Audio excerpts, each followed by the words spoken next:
Hi, I'm Mary Barroll. In this episode of CharityVillage Connects, we're taking a closer look at donor-advised funds, or DAFs, an increasingly popular way Canadians are giving to charity. We'll find out how they work, explore what's behind their enormous growth, and examine the ethical and practical questions they raise about modern philanthropy in Canada. But first, here's a word from our partner. Today's podcast is brought to you by WUSC. For more than 50 years, WUSC has been working alongside communities around the world to drive positive education and economic outcomes for young people. Now, Canadians have the chance to join us by volunteering internationally. As a WUSC volunteer, you'll collaborate with local organizations, share your experience, and help co-create initiatives that expand economic opportunities. Explore volunteer roles today at volunteer.wusc.ca.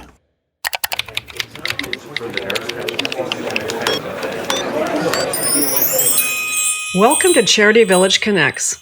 I'm your host, Mary Barroll. That's the sound of a hummingbird pollinating our world and making it a better place.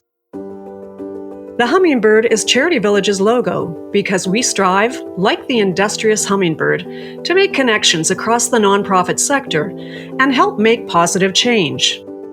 We'll offer insight that will help you make sense of your life as a nonprofit professional, make connections to help navigate challenges, and support your organization to deliver on its mission.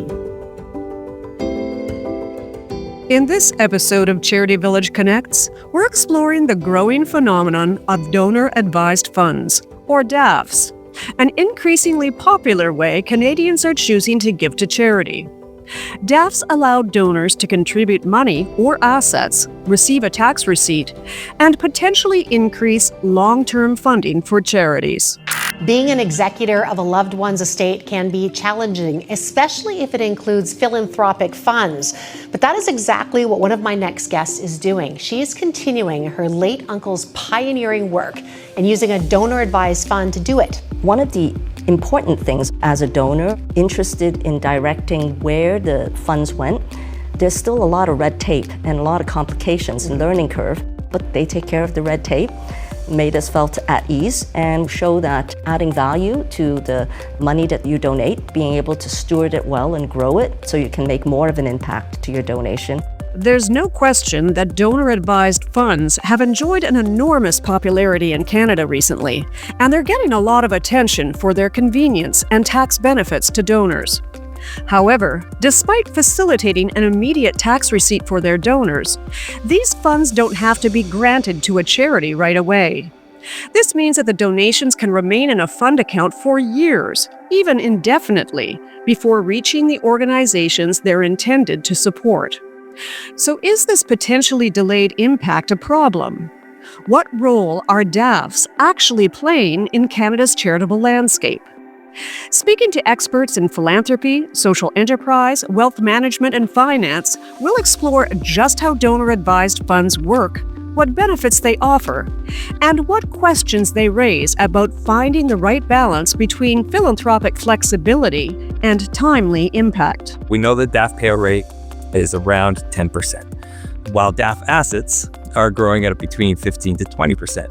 So money is flowing in faster than it's flowing out is kind of a top-line head story. What we're seeing in statistics is donors who have a DAF, a donor-advised fund, they give much more. They give up to 4 times as much as regular donors. They're committed, they're typically repeat, and the more they give, they develop the muscle of giving. I think we need to contextualize the DAF. How do we make this more flexible and give more agency to organizations on the ground so they can decide how to allocate and where to spend this money? They have great leaders, they have great governance. Why not put the faith in them? You could call these things community-advised funds instead of donor-advised funds. There's also a moral obligation to move the money in that by not moving the money, you're allowing suffering to compound.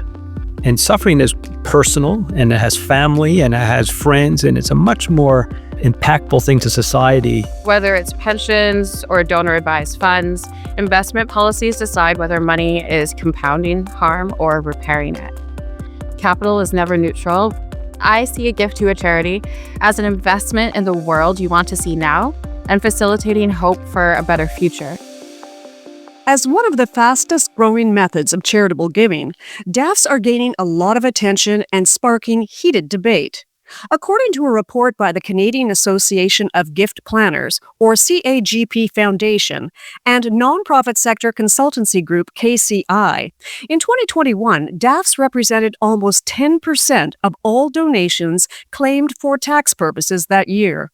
And the popularity of DAFs in Canada is growing exponentially, and the assets they hold are also growing enormously. As reported by WellFunded, Canadian DAF assets have grown from $5.4 billion in 2019 to $16.6 billion by 2024. That's a threefold increase in 5 years, according to the 2026 Bloomberg DAF report. This sounds like good news during a time when charities are having more trouble than ever raising funds. Statistics Canada reports that last year charitable giving was down by more than 3% overall. Could DAFs be the solution to this decline in donations? Maybe. DAFs have gone from a niche financial product to representing a fundamental shift in how charitable capital moves, or doesn't move, in Canada. In 2024 alone, $3.2 billion flowed into Canadian DAFs, roughly 1 in every $10 donated to the charitable sector. But it's important to note that those funds are flowing into DAFs and not to operating charities, at least not yet. As mentioned, donors receive an immediate tax receipt for funds transferred to DAFs, but there's no deadline for when those funds actually flow to charity. That's leading to important questions circling the rise in popularity of DAFs. Joining us to explore these questions is our first guest, John Hallward, President of Sector 3 Insights and Chairman of the charity Give3, which he launched to encourage a stronger giving culture in Canada. John introduced Giving Tuesday and the Great Canadian Giving Challenge to the Canadian nonprofit sector, initiatives that have generated tens of millions of additional Canadian donation dollars. He explains what a donor-advised fund, or a DAF, is, and how it differs from a traditional charitable foundation. In a sense, a DAF account is a little bit like a middleman between the wealth of a donor on one side and at the other end, the recipient charitable organization providing charitable services. And creating a DAF account is a little bit like setting up one's private foundation, where a donor can put money into this DAF account and gets an immediate tax credit for all the amount. If I, for example, put in $25,000 into a DAF account, I get a charity tax credit for all $25,000 right away, but I'm not obliged to disperse that money in any timeline or to any purpose other than it has to go to a charitable cause or a set of charitable causes. And DAF accounts, by the way, are hosted within registered foundations that specialize in hosting hundreds and hundreds of DAF accounts on behalf of different donors. But in setting up my own, I get my own little account and I could put my name on it. Now, the money can never come back to me. It has to be used for charitable purposes. I've already taken my charity tax credit. But now I can ask this host DAF foundation to disperse money to charities of my choice on the schedule of my choice. So in a sense, it's very much like setting up one's own private foundation and then running it that way yourself. But there are a lot of advantages to individual donors doing a DAF account as opposed to setting up their own private foundation. To set up a foundation obviously takes time and energy and legal fees, and you have to get approval from the CRA to have a registered charitable foundation. Whereas a DAF account, the host foundation already exists. So they're just going to open an account in your name and away you go. So if, for sake of argument, I want to donate private equity, my shares of Royal Bank Canada that have done well over time, it's difficult for me to allocate a bunch of shares in small chunks to many different charities. Whereas if I go to a DAF and I can just say, here's $25,000 worth of RBC stock, please split it up and give $1,000 to each of these 25 charities. It makes my life a whole lot easier as a donor for doing that. Norway is an account DAF account holder, you have a little portal and you can see your track records of donations and who you've given to in the past. And you can also ask the host foundation to manage the money for you. So they can invest it. So you can just sit back really and let them be the money managers and hopefully expand your endowment, as you will, the cash in your account. So that can grow over time as well without really the donor having to be actively involved in it. So there are actually a lot of benefits to wealthy donors. And now there are even some DAF organizations who are trying to attract much less wealthy middle donor levels. So you don't actually have to be rich to open a DAF account anymore. It really has become more mainstream. Malcolm Burrows is the head of philanthropic advisory services at Scotia Wealth Management and is also executive director of the Aqueduct Foundation. As a philanthropic advisor with 35 years of experience working, he points to decades of change in the nonprofit sector that have led to today's environment where DAFs are growing in popularity. I think we've seen a significant shift in the charitable sector, how it's composed, as well as the way wealth is held and people's experience with charities. We've seen this massive shift away from community-based charities, historically faith-based charities. At one time, 50 years ago, 65% of Canadian charities were faith-based. And there was that direct community experience with volunteering, of participating, of giving. And it was very much structured in that direct participation. And we've seen a very significant shift over time with the way fundraising is done and also the way wealth is held. And there's some concern about this. We're seeing a greater concentration of wealth, but back to the point about community-based charities, we're seeing fewer people that have that direct relationship with charity now. It's not part of their weekly life anymore. And so the experience of giving is we're seeing decline in regular ordinary donors, but we're also seeing an increase in asset-based donations. We've actively encouraged this in the Canadian system over the last 30 years. For example, donations of stock. We're deliberately, as a matter of public policy, trying to open the pockets for people to give major donations. So what's happening is people want to give more, but they don't necessarily in every case know where they want to actually send it in the community. So having that flexibility where you can give on your own timetable. 2025 is a great example. It's been a very hot stock market. People are giving, but they may not know in every case where it's going. So what it is a mechanism for managing that giving process.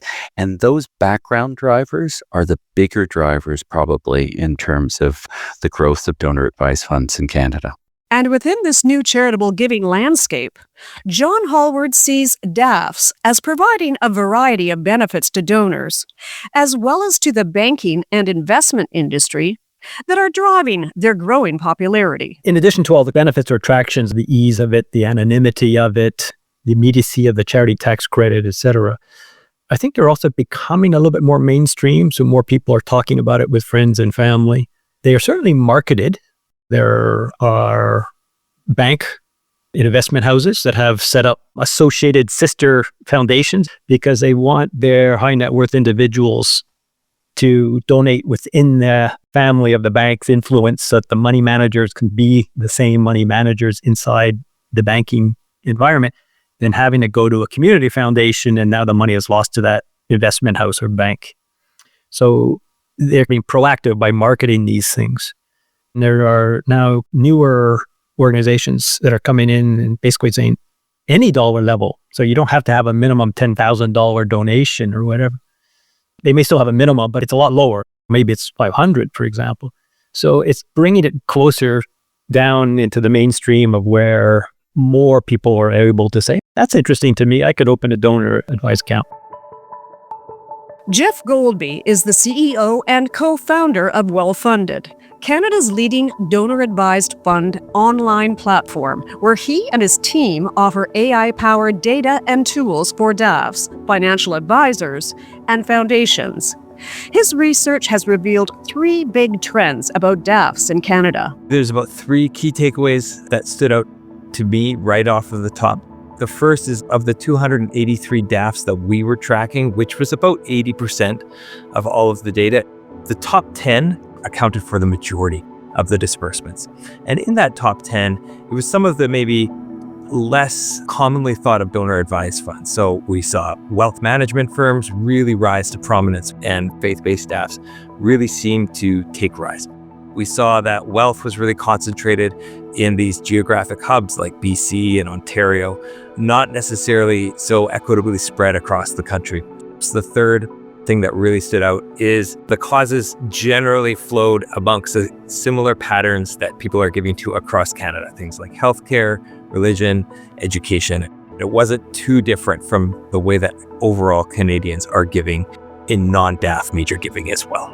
Collating the data collected by Jeff Golby's organization WellFunded against data from Canada Helps and Give3 sheds some light on what sectors DAF donors are prioritizing. While there are some similarities, in notable cases, there are striking differences between the priorities of DAF donors and typical Canadians who make annual donations. According to our data, the top recipients were healthcare at about 20% or so, education at about 15%, religion, community development, and then poverty alleviation. Whereas when you compare that to, say, Canada annual donors or non-DAF giving, you would have a local regional giving like community development within the local area, health, education, religion, and arts. So healthcare dominates. Healthcare is very popular across the board for DAF givers and non-DAF givers. Religion is materially higher amongst DAF donors, and we know through other research that religious Canadians do give at almost double the rate of everybody else. Environment only receives about 3% of DAF dollars, despite it being one of the fastest growing online giving areas. Canada Helps reports that it's up 255%, and they generally capture the annual donor dollar. So it's a really fast growing area of donations for people giving through credit cards online.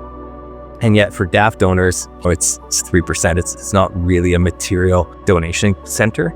Animal welfare, likewise, it's 1% of DAF donors, but it's 6.5% of all online giving. Certainly, when we look at things from a lens of what the rest of Canada is giving towards, in many cases, amongst those smaller causes, DAF dollars are not flowing for things like environment, capacity building, animal welfare at the same rate that they are for the average Canadian dollar. Some of these differences suggest the DAF donors are likely to be mature and more sophisticated in their financial planning. Jeff Golby says the top DAF beneficiaries tell an important story about wealth demographics and geography in the country. Affordability, poverty alleviation, food banks, those sorts of things are not necessarily correlated in the top line giving that donor advised funds are giving towards. While we don't have clear age demographics of fund holders, we can likely infer that it's probably concentrated around an older demographic with capacity. When we look at the top recipients on our dashboard, we see institutions like UBC, University of Toronto foundations. So it's not hard to infer that those are probably alma mater type gifts. It's not hard to thread the needle here and see through the data a little bit and understand that this is wealth geography, not necessarily population geography that's happening. More Canadians are tightening their budgets this year, and one thing that's taking a hit is charitable giving. New data shows that donations across the country are going down, and some local charities say they're feeling the impact. Nationally, fewer Canadians are donating at all. New figures show the share of tax filers giving to charity has steadily declined over the past decade. As of 2023, charitable giving in Canada reached a 20-year low. What we know is that Canadians are incredibly generous when they can be, but the reality is about 22% of Canadians represent half of all charitable donations. So that's a pretty big concentration. It's no secret that the donor landscape in Canada is rapidly changing. With major gifts making up a large proportion of charitable giving in Canada, charitable giving is being increasingly concentrated among high net worth donors. As major donors are finding DAFs increasingly attractive, Jeff Golby advises charities to pay attention to this new giving trend or risk losing out on much-needed funding. We have mass market giving that is on the decline. People giving less than $1,000 a year. That is dramatically declining year over year, and it continues to decline. Meanwhile, those who are earning more than $1 million a year represent about 60% of all Canadian charitable giving in Canada. So it is growing dramatically, and donor advised funds in Canada are growing at about 20% year over year. So they account for a large and growing portion of Canadian giving. So we are really, as a country, dependent on these major donors. These major donors tend to give through either donor advised funds, private foundations, public foundations, or other more sophisticated means. And so we're seeing this really big split in Canada where the major donors are propping up in many ways the charitable sector, and the annual giver who's giving either through direct mail or online through somebody's website just isn't able to keep up at the same rate for a whole host of reasons. In some ways, that makes the DAF conversation maybe a little bit more important because DAFs are meeting these major donors, these where they are at their banks and their wealth planning conversations or at their community foundations. Though DAFs are still mainly the purview of wealthy donors, John Hallward advises charities to start paying attention to them and figuring out how to attract this source of funding. I would suggest that most DAFs are still within that top 10% of Canadian awareness and knowledge and preference. Most people don't even know the difference between a charity and a foundation, let alone a foundation and a DAF. But it is growing. I think my guesstimate is probably now there's about $20 billion in DAFs in Canada. It's about 10% of cumulative wealth of all foundations. So at 10%, it starts to get on the radar, should get on the radar of charities, because now there's an extra consideration for how do I solicit. They're going to have to think, okay, well, there's these DAFs now. We got to approach somehow these DAFs.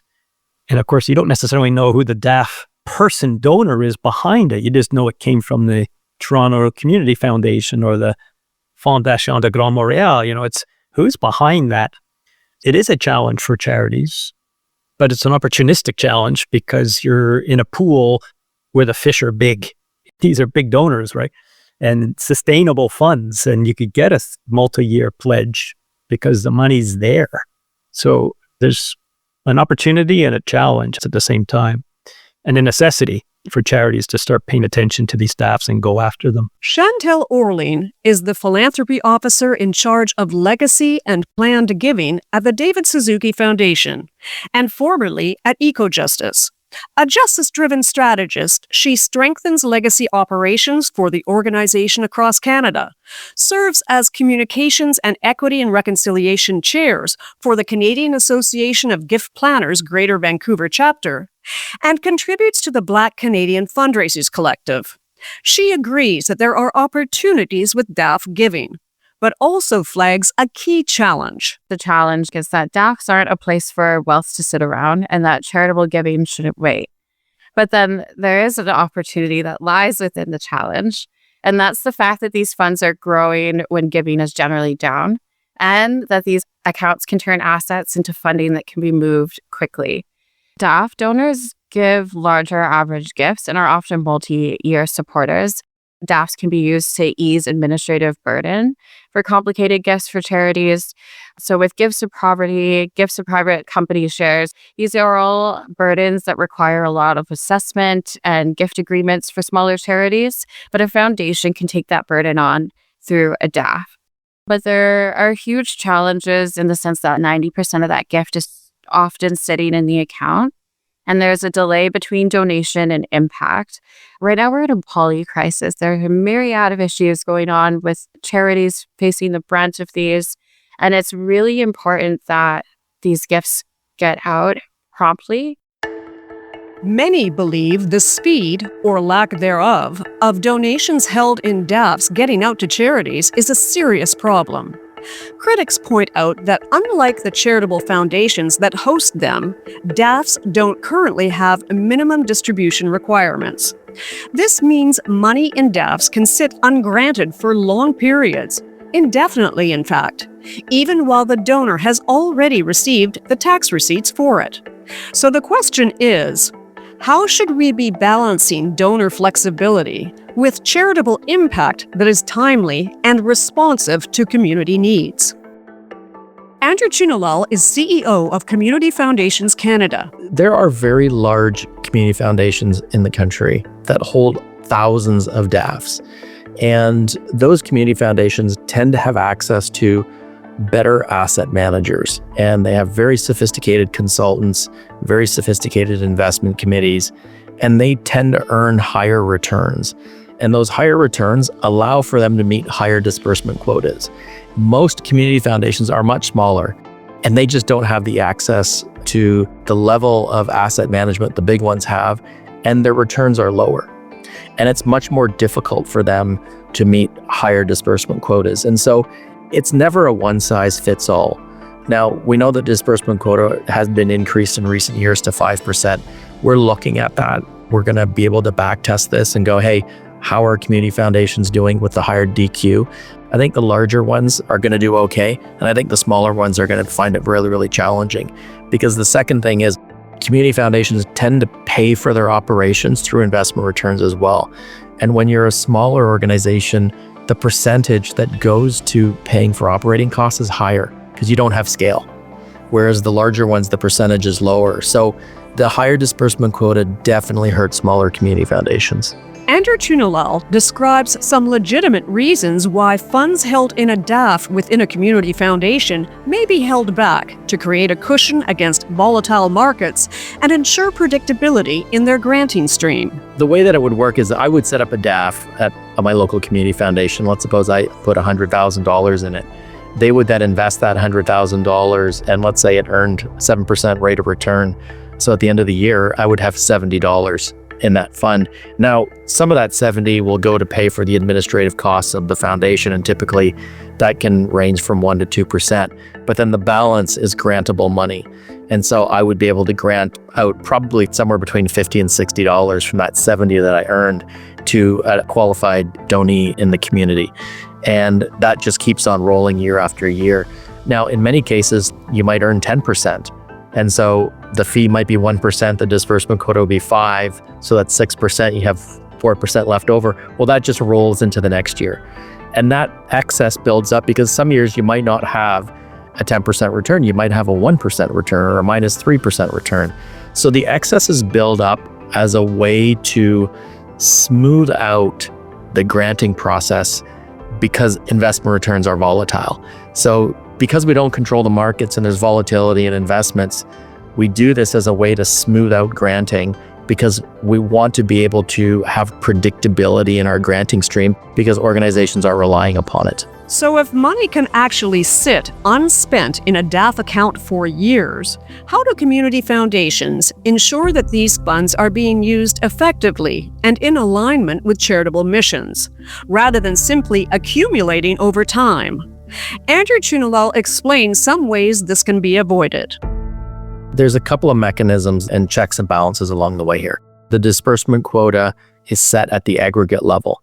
So if you have a lot of DAFs that are not granting, eventually, depending on the quantity, that could impair a foundation's ability to meet its disbursement quota. Now, that's a very high-level check and balance.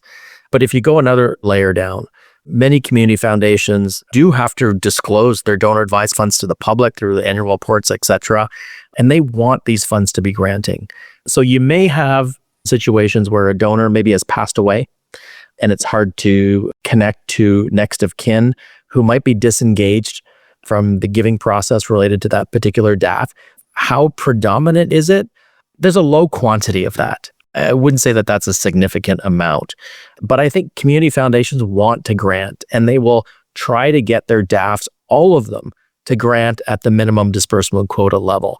And so if there are situations where they're not, they're definitely the exceptions. They're not the rule. I could set up a donor advised funds. I could put my $1,000 in it and I get a tax credit, and that tax credit will have value to me immediately. And that $1,000 could sit for a while. I could drag my feet on it. Now, there are provisions within foundations to ensure that every donor advised fund is governed by an agreement with the donor.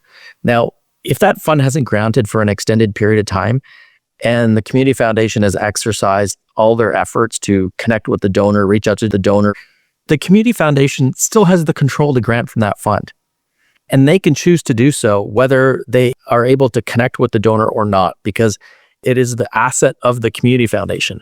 And so although theoretically that fund could not grant, in practice, if this were to play out, practically speaking, a community foundation is at some point going to grant those dollars. Malcolm Burrows explains that the foundations in Canada that host DAFs are many and varied and have different focuses and philosophies that guide their decisions on when and how to disperse funds. There's about 200 foundations with donor-advised funds in the country that are active in this space, and they're very different organizations. They have different philosophies and approaches. Some have focused on endowments. Some, like our Aqueduct Foundation, have focused on being essentially a bridge or facilitation structure, infrastructure for the charitable sector. From our perspective, we see it as getting money out there, bringing more money in. And so 19 years ago, we were the first foundation in the country to, just on a routine basis, have immediate payout of 100% of capital. Spend down gifts. So our largest donation to date was $188 million, and it's a 12-year spend down. It's all going out into the community, and there's really zero left. It was too much to go all at once, but it's on an accelerated pace, and that was determined by our donor, who's since passed away. That kind of potential is looking at it not as a retention device, but as a public benefit device. And transmitting wealth, I think, is really important. That's our philosophy. Malcolm Burrows offers a further example of how Aqueduct Foundation approaches multi-year grants and grant agreements to ensure funds are granted in a timely manner after the death of a legacy donor. At Aqueduct Foundation, we have an explicit trust-based philanthropy approach. We encourage multi-year grants. We encourage very few restrictions. With larger grants, we put in place agreements as well. So we have grant agreements, so it's dependable. And when our legacy funds, so after a donor dies and named a particular charity, we always do a minimum of 5 years. So we don't do it on an annual basis. We say, charity, you've been recommended by our donor, and we're going to give you consistent funding for 5 years. And then at the end of the 5-year process, we're going to check in and see how you're doing. So it's not annual. This is what we're trying to do to address some of these structural challenges, but I don't think it eliminates them. It only begins to, but we're trying to grapple with them and make sure we're a responsible foundation. Though it may be rare for a donor-advised fund to never be dispersed, the fact remains that an incredible amount of wealth is potentially being accumulated and not necessarily being granted out for charitable purposes in a timely manner. According to John Hallward, this was not the original intention behind the tax credit and the minimum disbursement quota in the Income Tax Act, which was to incentivize giving among Canadians and ensure that at least a minimum of those donated funds were dispersed to a charitable purpose and not accumulated on the sidelines. The Income Tax Act empowers the charity sector. And the idea of allowing charity tax credits and foundations was a way to incent people to put money into charitable purposes. But right from the get-go, in the Income Tax Act, it knew that there was the threat of people accumulating wealth on the sidelines. So it created this disbursement quota. And before, in its early days, it was quite useful. They had, for example, that you had to give away 80% of the money you received in the prior year. So it really did not allow for accumulation. It really forced money out the doors, because by allowing charity tax credits to take money from the public purse, it was an indirect tax on taxpayers. This taxpayer money was being used, and yet the money wasn't getting to the purpose. It was sitting in sidelines. So the Income Tax Act knew this and tried very hard to not allow the accumulation of wealth. Over time, foundation interests lobbied the government to change and mitigate that requirement, which has allowed for this rapid accumulation of money on the sidelines. So the Income Tax Act is quite clear that this is not what it was intended for, and that this is not what should be happening, and that money should be applied in a timely manner in respect to taxpayers today who are out of pocket for that amount of money. And I think there's also a moral obligation to move the money in that by not moving the money, you're allowing suffering to compound. And suffering is personal, and it has family, and it has friends, and it's a much more impactful thing to society. So if suffering compounds and gets worse, then really we should be solving today's problems as soon as possible. And holding back money, for example, in perpetuity to solve environmental problems, when the right whale goes extinct, you can't bring back the right whale. I mean, so why hold back money to solve cancer or to solve environmental problems when forcing them to spend it in a timely manner? And I don't mean in 1 year, but it's certainly within 5 or 10 years. A disbursement quota of 5% is not high enough. Allowing DAF accounts to have no required obligation to move the money, I think it's kind of indefensible. John Hallward thinks even a 5% disbursement quota, the quota that charitable foundations must disperse annually, is low, considering how much money is sitting on the sidelines and increasing through stock market returns. Even with the disbursement quota at 5%, the stock markets have been returning 12%, 15% really for many, many years on average. So you can really accumulate a lot of money even by meeting the 5% disbursement quota requirement. And that's really what's happening in foundations cumulatively. So DAF foundations, private foundations, public foundations. In today's numbers, it's probably close to $200 billion. The last reported year was 2023, the full year. It was $161 billion. And that was up 14% versus the prior year. So there's a rapid growth of money sitting on the sidelines that had there not been foundations, the money would have gone directly to these charities. So is there a benefit in this? Depending on what foundation is hosting the fund, you might hear two very different messages about best practices for the management of DAFs, according to John Hallward. Some hosts push giving, others quietly reward waiting. And this is why the money can sit within the DAF account for years, though that was never the intent. Some DAF hosts try to encourage their DAF account holders to disperse 5% or more, so they have the right intent. Others almost market it the opposite by saying, hey, if you open a DAF, you don't have to give any money away. You don't have to meet the DQ obligation. How cool is that? And you're like, wait a second, that's not the purpose here. And the reason why it works is that as long as the other DAF account holders in that host are giving away a lot, and some do. Some people they may sell their business and they'll put $500,000 into the DAF account with the intent of giving it all away in 3 years. It was just a quick, convenient tax avoidance, tax minimization strategies. They just put it in, but they don't intend to have it sit around forever.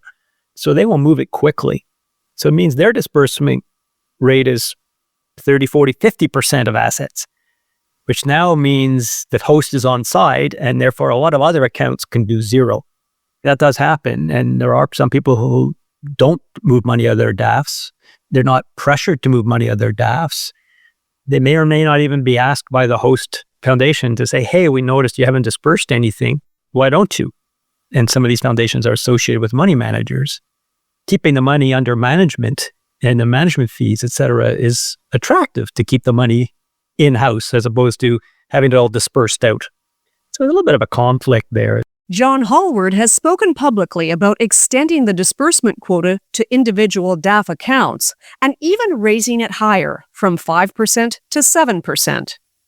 Feedback on that from foundations, he says, has been largely negative. Charities, on the other hand, have remained relatively silent, perhaps not daring to alienate their funders, or as he puts it, bite the hand that feeds them. I get pushback from foundations. Most of them don't want that. My view is that they value perpetuity as their number one purpose. Like they get up in the morning to say, okay, how do we preserve our capital? You can see that in their investment style with high percentage of fixed income. 30, 40% of their assets are fixed income. This is a profile of a very risk-adverse group. And if foundations think in terms of perpetuity with a 10-year plus horizon, any money manager would probably advise them to have no more than 10% fixed income. So you can see their psychology as perpetuity and protection. Of course, there's many foundations that give 6, 7, 8, 10%. So there's averages, but it's not the averages I'm worried about. It's the ones at that bottom tertile. So If one took 5% and moved it to 7%, it's probably more in the ballpark of $4 billion more annually to the sector, with zero cost to the public purse. Carney's just presented his budget and deficits are what they are. So to be able to trigger $4 billion more annually with zero cost to the public purse is quite an attractive proposition. Charities are in favor of it, but you won't hear them say that because they don't dare bite the hand that feeds them. They don't want to speak publicly. I know that some of the peak organizations got friction for supporting a 5% call for a DQ and loss of membership. So when you're an organization and you're losing members and foundation membership because they don't like you supporting 5%, they're not going to want to go anywhere near this discussion of a 7%. So yeah, there's lots of pushback and there's a lot of silence. And the people who have power and agency in Ottawa are the foundations. Charities have almost no agency in Ottawa. So it's people like me who have nothing to lose. I can't get fired because I don't have a job. I have no funding, so nobody can cut me off. And so I just try to look at the facts, try to interpret what the purposes of the Income Tax Act is and its moral obligations, and then just argue from there. I'm a market researcher by trade. So by doing polling of charities and polling of taxpayers, I can bring the voice of those who are silent to Ottawa and say, you won't hear the charities talk, but when asked in an anonymous survey, they would like to see a higher disbursement quota. And yeah, I think it should be applied to each staff account as well. I asked Chantelle Ohrling what urgency looks like from the perspective of a fundraiser and an activist, which she shares next through a striking fungi network metaphor, makes the case that philanthropy, including donor-advised funds, is meant to be moved into the community, and that the right time is always here. DAFs are the fastest growing giving vehicle, and even without consistent disbursement quotas, they do grant out almost 10% annually. And 10% is a really great start. That's almost triple the minimum disbursement. However, that does mean that there's still 90% of a gift left sitting in investment accounts. And at Ecojustice in particular, investment policies are far from neutral. My perspective as a fundraiser and an activist is that we cannot spend down fast enough. I think that certain giving vehicles can be used at times to hold on to control of the capital. The first essay I ever wrote for community-centric fundraising was about how philanthropy can and why it should function as fungi, so mushroom networks. There are networks between all plants, trees, and mushrooms, and they speak to each other. They trade information and resources. They protect each other. And Dr. Robin Wall-Kimmerer has said that all flourishing is mutual, and I really believe that. To me, that means that money that sits too long is money that has forgotten its relationship to the world. But in nature, there is no languishing. Everyone has their role. Even those that are decomposing release nutrients and resources back into their ecosystems. So I think that's an important lesson for those holding on to resources for the right time. If you listen carefully to the trees and the water, the time is now. And it's not just the environmental movement. Many missions are feeling the strains of our reality. Using food banks, houselessness, gender-based violence are all on the rise, just to name a few. So really the time is now. Chantelle Ohrling says this characteristic of DAFs to effectively allow charitable funds to sit on the sidelines also creates operational and strategic challenges for the administration and management of charities, even when DAF donors are dedicated to their missions. DAFs introduce risk into revenue forecasting because the charitable intent is separated from the actual disbursement. I feel that when they get that receipt, they feel as though the gift has been made and there's less urgency. So a donor could be deeply aligned, fully funded, and still unpredictable in timing. And that means that finance teams need to build models that assume delay instead of immediacy. At a practical level, I would suggest not tying mission-critical staffing or work to anticipated DAF grants, maintaining enough liquidity so you can buffer whenever possible. But as I've mentioned earlier, all planned gifts benefit from holistic relationship building. So really focusing on that and communicating the urgency to your supporters as well. It's just really important that we also become activists a little bit as fundraisers and change from being siloed and giving levels and giving vehicles into very holistic relationship building. And those of us who do have the opportunity to speak out and be activists, we should be pushing for the structural reform that will encourage larger disbursement quotas. Malcolm Burrows also sees structural reform and regulation as vital tools for ensuring that foundations that hold donor-advised funds are dispersing enough funds from each DAF. And he believes that foundation boards of directors have a direct responsibility in making this happen. He's looking to the Canadian Revenue Agency, the CRA, to provide further guidance on donor-advised funds, especially given that DAFs are a huge growth area in Canadian philanthropy. I think that every foundation that has donor-advised funds should have a mandatory minimum governance and oversight to ensure that there's granting from each fund every year. I don't care about the formal mechanisms of the law. Every foundation in Canada, the directors have an obligation to make sure that they are exclusively devoted to their charitable purposes and use all their resources for charitable purposes as well. And if you extend that back, if you have a whole bunch of funds that are sitting around because you say, don't worry, donor, or don't worry, donor client, you can give whatever you want. That is sending the wrong message. That is undermining the faith in the sector. This is a legitimate criticism, but where the responsibility sits is with the board of directors. Where are the board of directors?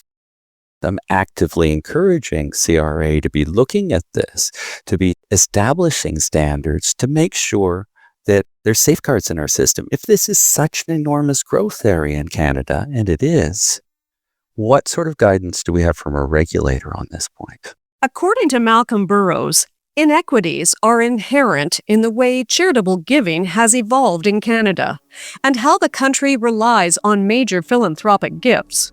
And DAFs are no exception. What we're trying to do is help money go to public benefit. We're not trying to address the larger inequities. We're trying to ensure that we encourage as much of that money to get out there. All we can be in thinking about change and thinking about public benefit is addressing how to bring money into the charitable sector, how to engage more people, and work it through. I'd love to wave a magic wand and have these inequities go away. But over the last 30 years, major gifts have become so important and so structurally wired into our system. We can't have a hospital or any sort of public institutional facility without these significant major gifts. And the system is set up so that there's public granting, there's a retreat of public money. So how else do we fund our public priorities? I'm afraid at this point, this kind of inequity is part of it. And so how do we make sure systemically that the money is well used and it's used responsibly? The current structure of DAFs means that donor money is going in much faster than it's coming out. Even when funds do move, they don't always reach operating charities right away. Jeff Golby explains that one of the challenges is that DAFs frequently receive gifts of non-liquid, fixed, or tangible assets, like real estate, art, or securities. But those assets can't easily be turned into cash until there's a liquidity event, like an initial public offering or IPO in the case of privately owned shares. That means valuable but illiquid assets may be committed to charity without being immediately usable. Money is flowing in faster than it's flowing out is kind of a top-line head story. When you look at where these gifts are flowing, sometimes DAFs are granting out not necessarily to operating charities. There's an argument for a better payout rate or more transparency around the payouts for DAFs. The liquidity challenge is real and it's often misunderstood. So somebody donates shares in a privately held company. Say I wanted to donate shares in ChatGPT, but it's a privately held company. I could donate that to my DAF. I can get a tax credit today. Now that donor advised fund owns an asset of ChatGPT that's really good for the charitable sector probably to own. So when that private company goes public, that's going to be like $1 billion worth of cash that then they can flow out. And so the charitable sector now owns a piece of a really valuable asset. Those shares are illiquid though today. And so a DAF can't just sell them immediately and start making grants on that. So a DAF has to then have other assets that they can balance out and flow through to keep that money flowing out. They have to walk a balancing act between how many illiquid assets they are holding and how many liquid assets they're holding to flow through. So on some level, predictability is oversold. Yes, capital is committed and eventually it does get flown out. Echoing Malcolm Burrows' comments on CRA guidance, Jeff Golby suggests that further legislation is required to help get DAF money flowing more freely to charities. That's where I think there are a few minor legislative changes that could be made to increase the transparency to achieve that end goal, which would be, hey, let's flow more money out to people on the ground doing the charitable work to achieve the goal in which DAFs were set up at the start.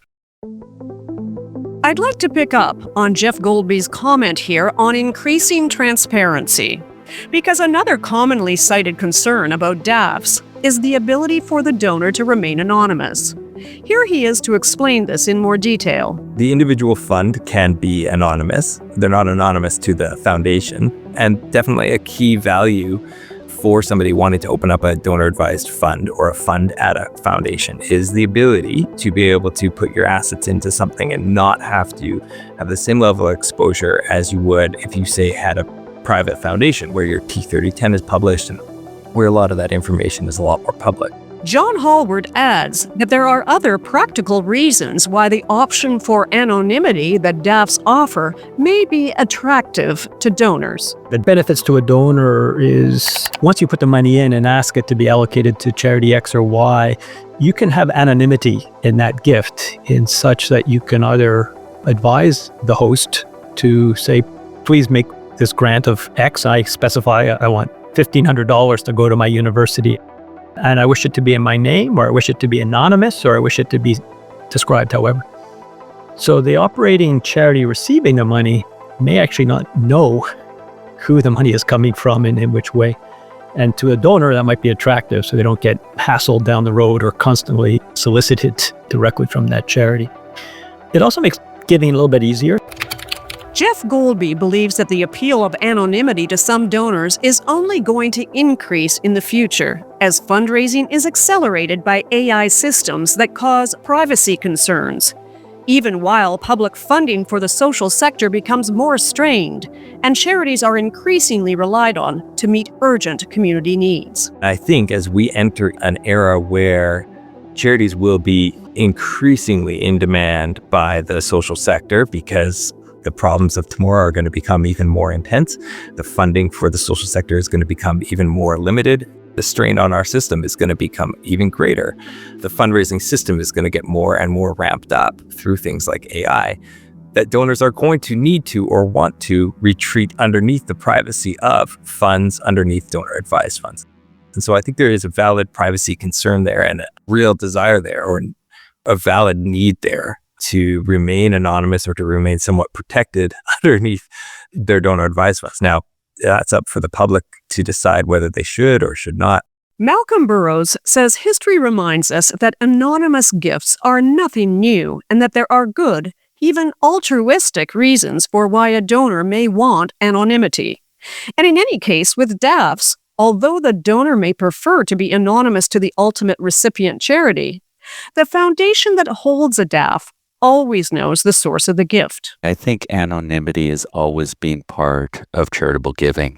And it's often in the Western tradition very much considered the height of giving is this selfless giving. It's not about me. I want to make sure I get out of the way. And that informs a lot of people. But remember that there's two parts to this. There's a donation to a foundation that holds donor-advised funds. We're a registered charity, and because we work in partnership with Scotia Wealth Management, we do know your client. We do full documentation on every single gift we receive. So by going through an intermediary foundation like this, systemically, we know exactly where it comes from. Then the second step is that grant, and that's where the anonymous aspect can come in. sometimes a certain reluctance, and it's either out of profound modesty or individual donors just don't want the attention, or sometimes we worked with donors that have said, this is how I want to start out. I'm just putting my toe in the water here. I'm just beginning to engage, and I'm not sure how to engage with charities yet. So early days, we always encourage people to share their information, get to know charities, have that relationship, as opposed to being that broker and intermediary. We don't want to be that. We want to be that clean channel that facilitates personal philanthropy, but ultimately is getting out of the way. So longer term, we encourage and support people to develop those relationships and develop the trust. Andrew Chunilall suggests that for community foundations at least, transparency is not only a key part of how they're governed by the CRA, they're also core to their operating structure. We do have to fill out a T3010. In our T3010, there's a form where we have to list every grant that we make, every organization, their charitable number. We post our audited financial statements, and typically, at a very minimum, we do one annual report every year that talks about our impact in the community, our grants, and many community foundations list every single fund that they have in their annual report. And they hold meetings where donors can query and ask about the granting that they're doing, the activity within funds. So we tend to sort of open things up and be very transparent of what we're doing. Chantelle Ohrling's former organization, Ecojustice, has very strict policies about accepting gifts, and she explains how they approach the anonymity aspect of DAFs, which in some ways can be advantageous to the recipient charity. At Ecojustice, we have a very strict gift acceptance policy, so we can't accept gifts from any of the big 5 banks, for example, because we could potentially litigate against them.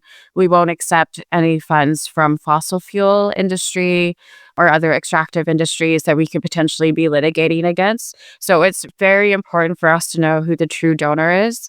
We have people on every team who will investigate a company or a new donor before accepting a gift to ensure that we're not violating our gift acceptance policy or making things harder for our program side. So that is a challenge. It could mean that you are accepting gifts from people who you normally wouldn't. But I do think that if it's anonymous, they aren't associated with the organization as clearly. And so I think that the DAF is a great third-party way. There's no regulations or national policy for foundations on whether or not they'll pass on gratitude or how to do that. It seems clear that DAFs are here to stay, and that charities can't afford to ignore this important new channel for major, or increasingly more mainstream, gift funding. For organizations who are new to the DAF conversation and might want to try accessing DAF funding for the first time, several of our guests have great advice to consider. Here are some practical steps Chantelle Ohrling recommends if a charity wants to get more intentional about attracting DAF gifts. I think a very easy first step that everyone can do is just make it very clear that you accept DAFs on your website. They can't leave you a gift if they don't know that it's possible. So make sure that your website and main communication channels are letting people know that you do accept DAFs. Another way would be to highlight a donor story. If you can find someone who is happy to talk about the gift that they made, the benefits of them making that gift in that way, that can be very powerful. We all love a good donor story. And instead of just making the messaging give through your DAF, I would suggest making it spend down language. Empty your DAF. Meet the moment. Now's the time. Let's see how many resources you really have to meet the moment. Larger charities with all of the resources and planned giving teams should do DAF-specific campaigns. Longtime monthly donors are a really great prospect for that as well. I think that another stumbling block can be outdated systems or a lack of clear internal policies. For example, if accounting, IT, legal teams aren't aligned on how to accept DAF gifts, especially non-cash assets, organizations can get stuck. So it's important to have accessible internal procedures on how are we accepting this gift and how are we stewarding this gift. That can turn hesitation into action. And apart from foundations giving us a helping hand, professional advisors could also give us a helping hand. There are some financial advisors that benefit from retaining assets under management when certain DAFs are open. So they can be having those conversations with their clients as well about spending down their DAFs or encouraging them to make gifts from those DAFs. For Jeff Golby, branding and credibility is key for charities to attract the kinds of donors who engage and donate with DAFs, which tend to disadvantage smaller, less well-known charities. The data shows some patterns. It does show that obviously donors overwhelmingly favor established, recognizable institutions. It's clear that wealth advisors and banks are key players in this new philanthropic landscape. So I would humbly suggest that working on social proof, peer signals matter. When multiple DAFs mention the same organization, it creates this validation. Try to align yourself in this sorts of way to try to reinforce credibility. It does mean that brand and credibility are unfortunately disproportionately important. From the foundation side, more relationship building with charitable organizations can assist the DAF donor and the charity. Malcolm Burrows, who leads the Aqueduct Foundation, describes his foundation's role as a bridge, not a dam, helping facilitate larger, more complex gifts that might not otherwise reach charities. In his view, it's not about brokering donors away from charities. It's about working together so donors become more engaged. What we're seeing in statistics is donors who have a donor advised fund, they give much more. They give up to 4 times as much as regular donors. They're committed. They're typically repeat. And the more they give, they develop the muscle of giving. And that's really important. I'm a huge believer that what we need to do is make sure that charities know the underlying donors. So we call our foundation Aqueduct Foundation. The whole notion is we're a bridge. We're not a dam. We're about facilitating these large, more complex donations, multi-part, that get money into the charitable sector that otherwise probably wouldn't get there. A key part of our strategic plan and philosophy is around collaboration, working with our colleagues at charities in the community to get to know our donors, to work together.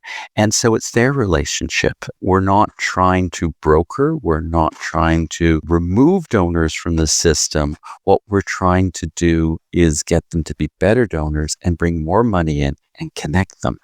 Sometimes that takes a little while because they need to learn to be philanthropists. It's something that's new to them, but that's our ultimate aim because they have more joy, they have more commitment, and frankly, the joy of giving is what we want to inculcate in our donors. And that's going to mean knowing who's doing what in the community. Even as organizations in the charitable sector learn more about DAFs and develop methods to attract these funds, the debate around required disbursement quotas is likely to continue. John Hallward believes that the sector needs to generate more awareness around this question, because although policymakers may be aware, it's not a priority. I know the policy advisors or the policy analysts are aware. I've talked with some of them and they know what's going on. But unfortunately, the whole sector is not really on the radar of Ottawa. They have much bigger fish to fry. They've got defense, they've got tariffs, they got steel, they got, submarines, fighter jets, and you name it. So it's getting no political momentum. There is a benefit to the idea of increasing disbursement quota because it's very politically attractive and wrapped in good politics, because the government of the day can look like a hero by forcing the rich to give billions of dollars more to charities with zero cost to the public purse and no risk that stakeholders want it and taxpayers want it, at the risk maybe of upsetting about 20 foundation types. But the government was willing to move it from 3.5 to 5. So I really don't see any reason why they're not going to be equally willing to move it from 5 to 7. And especially now with all hands on deck and, that we've got to step up. It's really just a question then of getting to the right people to say, here's a policy that makes you look good, that has zero cost, and it's going to do wonderful things with instant payback, like billions of dollars more in the next fiscal year. It speaks for itself. To be honest, I think it's a moral obligation of elected officials. The Income Tax Act is their responsibility, and they should be moving taxpayers' money in a timely manner. They should be paying attention, and they should be respecting taxpayers' money. Beyond the important question of how quickly taxpayer-supported dollars move into communities, DAFs are prompting a broader and timely conversation about stewardship. Increasingly, donors are asking not only where their funds are granted, but how those funds are invested while they wait. As impact investing becomes more sophisticated, the alignment between mission and investment strategy matters more than ever. Jeff Golby points to the potential conflict that can occur when philanthropic intent and investment practice diverge in what are called exchange-traded funds, or ETFs. Imagine you care deeply about the environment. So you're giving your, let's say, 10% of your $10 million DAF to environmental causes annually. But your DAF sits at one of the big 5 banks. And if your DAF is at one of the big 5, it is basically exclusively indexed in ETFs. ETFs are heavily invested in oil and gas, and they're earning maybe 10% return on oil and gas extraction. So you are funding environmental protection on one hand, and on the other hand, you are heavily invested in and therefore paying for the extraction of oil. And that's not a value judgment, that's just a contradiction. The extraction of oil and gas with your investments that the big 5 are invested in through your ETFs. Or perhaps you're giving to world peace, but you're invested in ETFs that are funding military equipment through the Vanguard 500 or whatever it may be. So many donors are seeing this as an inherent contradiction, going, look, I may not want to flow out 100% of my DAF today, but while my money's sitting there, I at least don't want it to fund things that are not aligned with my values. So the barriers are real, but it's potentially overstated.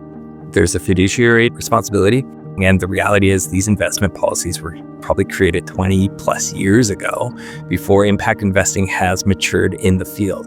And so I think that framing is probably outdated, but I think the potential is enormous. There's billions in DAFs that could be deployed for dual return, financial sustainability plus social environmental impact. It could help create huge sustainable change, generational demand. We know that millennials, Gen Z want this type of investing. They want aligned investing that doesn't contradict their values.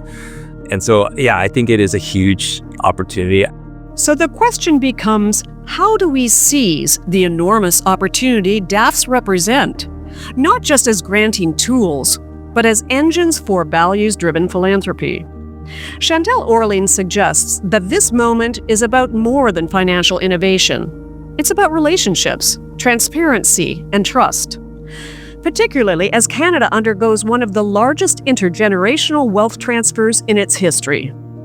If DAFs are to fulfill their potential, charities must think strategically about how they engage the next generation of donors and the expectations they bring. Everyone knows that there's an intergenerational wealth transfer that's happening. GoodWorks is predicting that $280 billion of that will flow into charities through bequests. And paired with the continued rapid growth of DAFs, it really means that we should be investing in holistic, reciprocal, transparent, trust-based relationships so that we can benefit from both of those things. There's a growing distrust of charities and governments as well in Canada. The younger generations have a growing distrust of extractive models of wealth. I think stronger public and political pressure for transparency in both the charity and the financial sector will make a big difference. So not only are we fundraisers, but we're also activists. And I do believe that there will be an increased demand for values-aligned investing. We're seeing that now. I think we're going to see more and more donors seeking that intentional, mission-aligned giving. And so it's critical for us to begin cultivating the relationships in that way. I think it's a new era of philanthropy we're about to see as the younger generations age into donors. But the opportunity doesn't stop at values-based investment and mission-aligned giving. Andrew Chunilall invites us to think even bigger, to reconsider not only how DAF funds are invested, but how they're distributed And who holds decision-making power? If DAFs are going to mature as a philanthropic tool, could they evolve towards models that prioritize flexibility, capacity building, and community agency? What would it look like to design funding structures that empower organizations on the ground, shifting from donor-centric control towards trust in community leadership? In our sector, what we really need is the ability to build the capacity of organizations in terms of the people, the systems, the data, the things that make organizations thrive and provide organizational excellence. And we're starved out of that type of funding. And so I think we need to contextualize the DAF in that way, which is, how do we make this more flexible and give more agency to organizations on the ground so they can decide how to allocate and where to spend this money? They have great leaders. They have great governance. Why not put the faith in them? You could call these things community-advised funds instead of donor-advised funds. That just changes the power of the funding arrangement, because now you're empowering community. In this particular arrangement, you're giving a lot of power to the donor. But think about this. If you're a large community foundation, you could have thousands of DAFs. That means every year you have to have thousands of conversations with thousands of individual donors and convince them of where they should direct their giving. And that's just terribly inefficient. And we don't have the resources to do that. And so why not create something that's different? Why not create more unrestricted funds, still have a deep engagement with the donor, but bring the donor along to say, hey, we know you might have an affinity towards something. However, these organizations that you're supporting, they know best, and we can hold them accountable. They have structures to do that. So let's invest in organizations because they're the ones delivering those critical programs. Underpinning all of this, values alignment, generational change, community empowerment, and ensuring that philanthropy meets the urgent needs of the public good, ultimately finding the right balance between philanthropic flexibility and timely impact, is the question of infrastructure. As DAFs continue to grow in popularity, the regulatory and legislative framework surrounding them must keep pace. This is not about restricting philanthropy, but about strengthening it. Thoughtful governance, clearer guidance, and modernized legislation can ensure that DAFs serve the public good as intended, while preserving the flexibility and innovation that makes them so attractive in the first place. Jeff Golby believes this is a moment for the sector to engage seriously and proactively in shaping that future. DAFs have grown tremendously in Canada and certainly south of the border, right? Exponentially more. The legislation around DAFs and certainly the framework around DAFs has not kept up by any measure to the popularity of DAFs. Everybody should be playing catch up to that, because around anonymity, how are people using it for good, and how are people potentially maybe using it in ways that the staff was never set up to be used. And I think that should cause concern for everybody.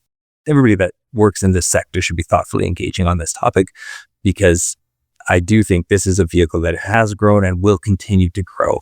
And our sector deserves, quite frankly, the infrastructure that is thoughtful and well managed so that it can be supported into this future. And that really brings us to the heart of this conversation.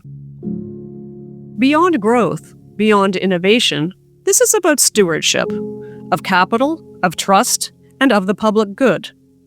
Donor-advised funds are growing in scale and influence. They're shaping the future of philanthropy in Canada. The question now is whether the systems around them are evolving just as quickly and intentionally.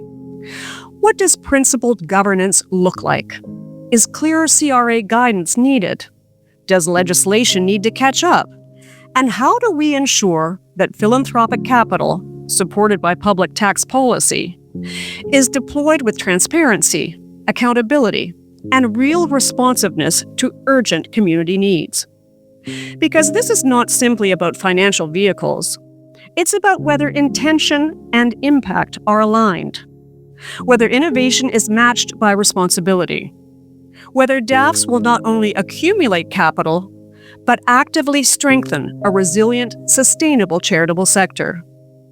Let's close with some final reflections from our guests. I know that there's a lot of critique around donor-advised funds.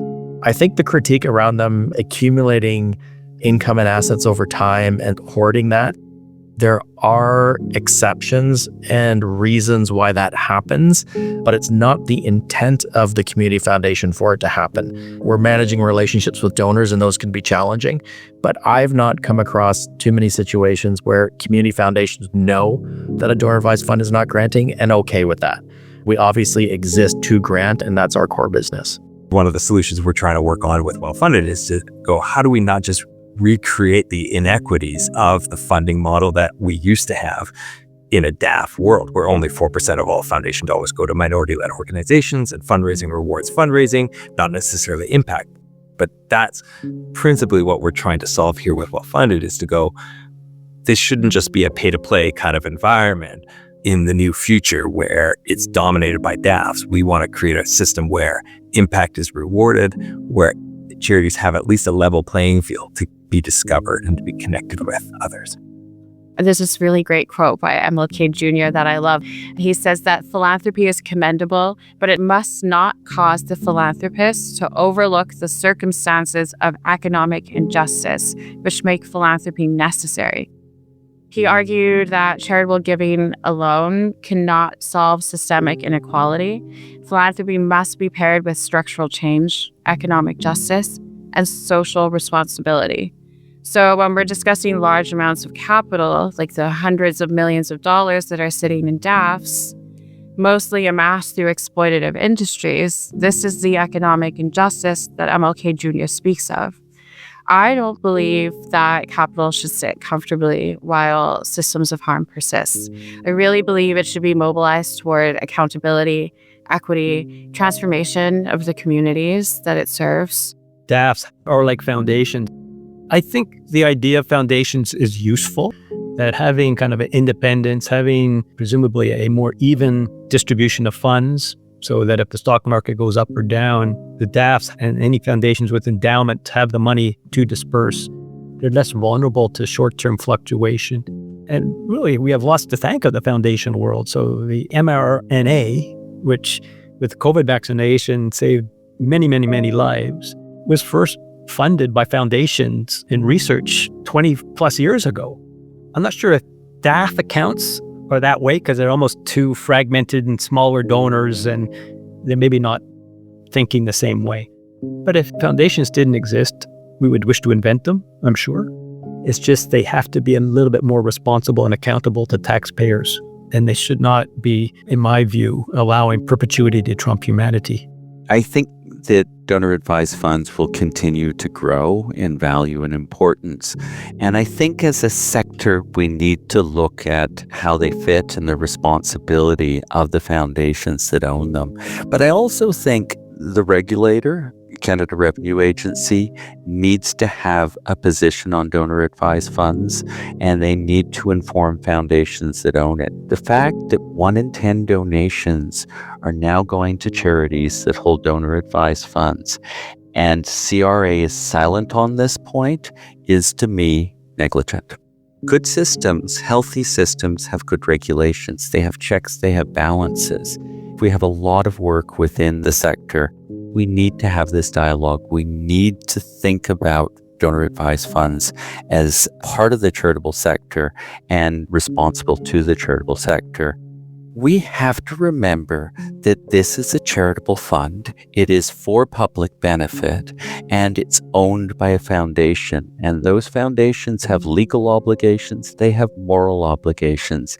And if we want a healthy charitable sector long term, we really need to take a system-wide view and not take it for granted, because I understand and hear critics and I feel the sense of disruption, and I want to make sure that our system is as public benefit oriented as possible and collaborative. Thank you to all our guests for their keen insight and wise advice.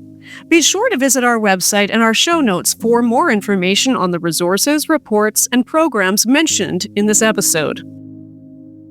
If you'd like to hear more of what our guests have to say, check out our full video interviews on our website. Charity Village is proud to be the Canadian source for nonprofit news, employment services, crowdfunding, e-learning, HR resources and tools, and so much more. Please take a moment to check out our website at CharityVillage.com. We love to receive your feedback about our podcast and your ideas for stories you'd like to hear about. So please follow us, like, and comment wherever you get your podcasts. In our next episode of Charity Village Connects, we'll unpack the new Lobbying Commission's guidelines governing how Canada's nonprofit sector can advocate the federal government as they ramp up their government relations work. We'll sit down with the Lobbying Commissioner herself, alongside a leading charity lawyer, an advocacy expert, and organizations deeply engaged in advocacy work on the ground. We'll break down what's changed, how to stay compliant, and how to continue advocating effectively and confidently. If your organization engages with government or wants to, this is essential listening for navigating Canada's evolving lobbying landscape.